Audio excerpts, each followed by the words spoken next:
जय हनुमान। आइए जानते हैं हनुमान की जन्म कथा। हनुमान जी का जन्म भारत में कहाँ हुआ था? हनुमान जी के माता पिता कौन हैं? हनुमान जी की माता का नाम अंजना है, इसलिए उन्हें अंजनाए भी कहा जाता है। उनके पिता का नाम केसरी है, इसलिए उन्हें केसरी नंदन भी कहा जाता है। केसरी को कपिराज भी कहा जाता है क्योंकि वे कपि क्षेत्र के राजा थे। अब सवाल यह उठता है कि यह कपि क्षेत्र भारत में कहाँ स्थित है। आइए जानते हैं इसके विषय में।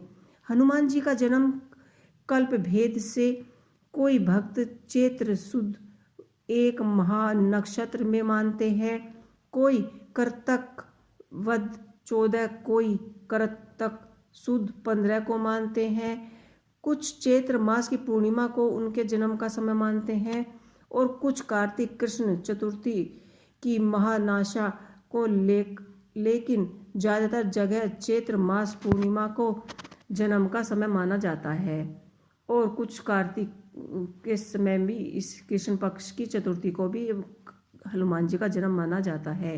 हनुमान जी की जन्म तिथि को लेकर मतभेद है कि कुछ हनुमान जी जयंती तिथि कार्तिक कृष्ण पक्ष की चतुर्थी को मनाते हैं तो कुछ चैत्र शुक्ल पूर्णिमा। इस विषय में ग्रंथों में दोनों के उल्लेख मिलते हैं, किंतु इनके कारणों से भिन्न है कि पहला जन्म दिवस और दूसरी विजय अभिनंदन महाउत्सव अंजना पर्वत। कुछ विद्वान मानते हैं कि नवसारी गुजरात स्थित डाक जिला पूर्व गांव में दंडिकारायण प्रदेश के रूप में पहचाना जाता है। इस दंडिकारायण में राम ने अपने जीवन के 10 वर्ष गुजारे थे।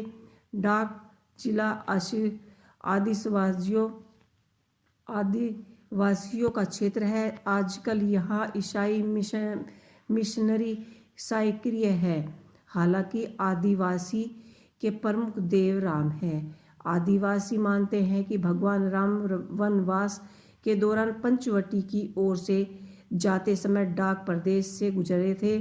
डाक जिले के सुबेर के पास भगवान राम लक्ष्मण को सबरी माता के बेर खिलाए थे। सबरी भले भील समाज से थी।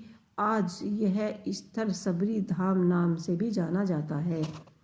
सबरी धाम से लगभग 7 किलोमीटर दूरी पर पूर्ण नदी तट पर स्थित पापा सरोवर है। यही मातंग ऋषि का आश्रम है। डाक जिले के आदिवासियों की सबसे प्रबल मान्यता यह भी है कि डाक जिले के अंजना पर्वत पर स्थित अंजनी गुफा में ही हनुमान जी का जन्म हुआ था। पाटलिया जिले में मिलते हुए इसे वानर राज हनुमान का जन्म स्थान भी कहा जाता है।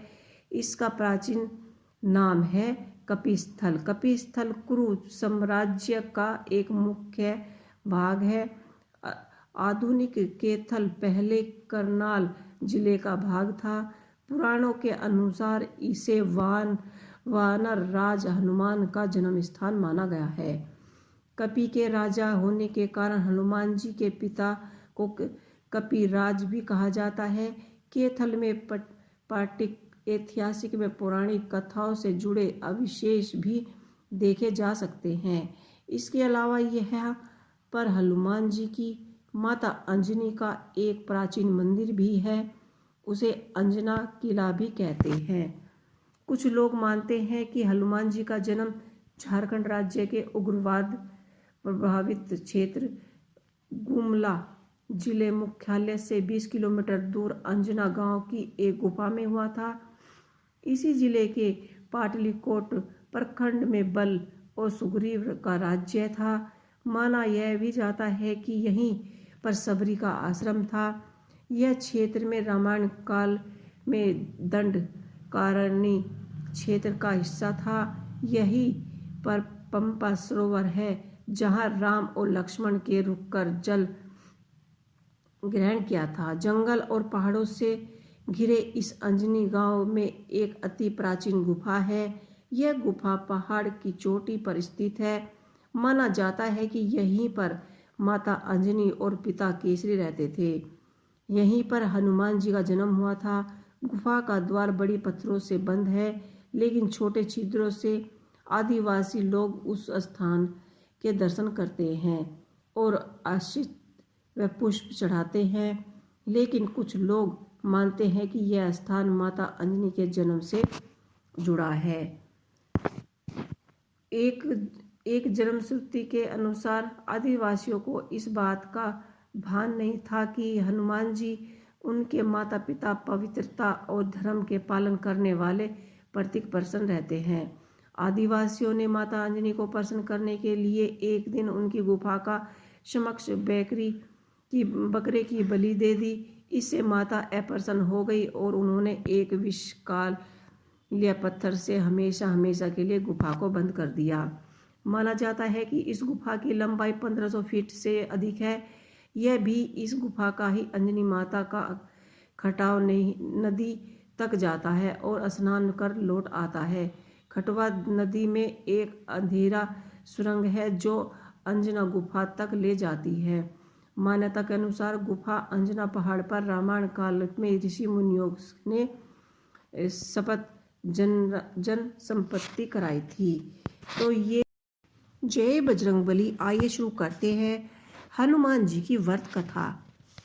एक समय की बात है, एक ब्राह्मण दंपत्ति की कोई संतान नहीं थी, जिस कारण वह बेहद दुखी थे।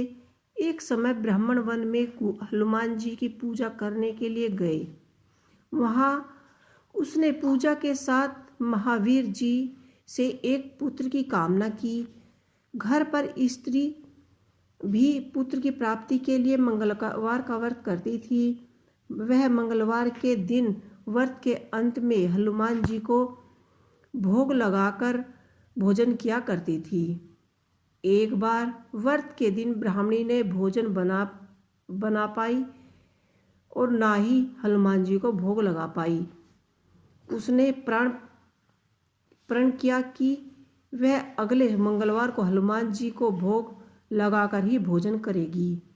वह भूखी प्यासी 6 दिन तक व्रत करती रही और मंगलवार के दिन वह बेहोश हो गई।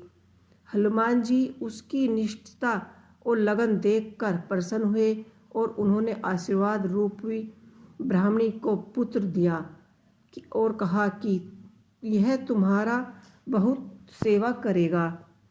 बालक को पाकर ब्राह्मणी अति प्रसन्न हुई। उसने बालक का नाम मंगल रखा। कुछ समय उपरांत जब ब्राह्मणी घर आई तो बालक को देख पूछा कि वह कौन है। पत्नी बोली कि मंगलवार व्रत की प्रसार का व्रत से प्रसन्न होकर हनुमान जी ने उसे यह बालक दिया है। ब्राह्मण को अपनी पत्नी की बात विश्वसनीय नहीं लगी।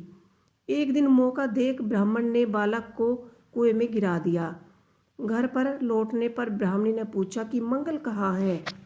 तभी पीछे से मंगल मुस्कुराता हुआ आया। उसे वैसे वापस देखकर ब्राह्मण आश्चर्यचकित रह गया। रात को हनुमान जी ने उसे सपने में दर्शन दिए और बताया कि यह पुत्र उसने उनको दिया है। मंगल सत्य जानकर बहुत ही खुश हुआ। इसके बाद ब्राह्मण दंपत्ति प्रत्येक मंगलवार को व्रत रखने लगे। जो मनुष्य मंगलवार व्रत कथा को पढ़ता है या सुनता है और नियम से व्रत रखता है, उसे हनुमान जी की कृपा से सब कष्ट दूर हो जाते हैं, सर्व सुख प्राप्त होते हैं और हनुमान जी की दया भी प्राप्त होती है।